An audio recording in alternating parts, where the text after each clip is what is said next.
لما كنا بالمحكمة بيو القضاة هيك والشيوخ هيك والعالم هجم علي قدام القاضي وقدام الشيوخ بل بالمحكمة قرب بيضربني بيو انا اللي ضربتك بيي؟ لا بيك يوم كنا صمت تزبيش يوم كنا عم نطلع وانا بطلع بس ما خليت القشاط ياكل من راسك شقفي يلا ما اسكتي فشلت من لحية بيك بيي يا ويلي لو انه هان يا ويلي الرصاص لياكلي شفت كيف رصاص ما نو حشاش وسكرجي امرجي هو ذاك كمان ودايق هاي عم نول يوم نقوس على ابن طارق وعلى ابن خيا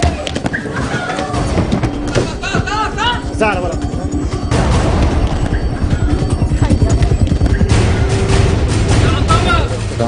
يا زلمه وين فتح حالك؟ هذا اللي طلع منك؟ هذا اللي طلع منك ولا؟ روح عندك اياه روح اضرب السكينه هذا اللي طلع منك؟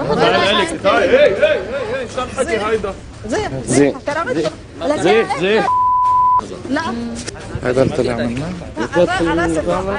فعلا موقف بحزن، مش مسموح هيك يصير.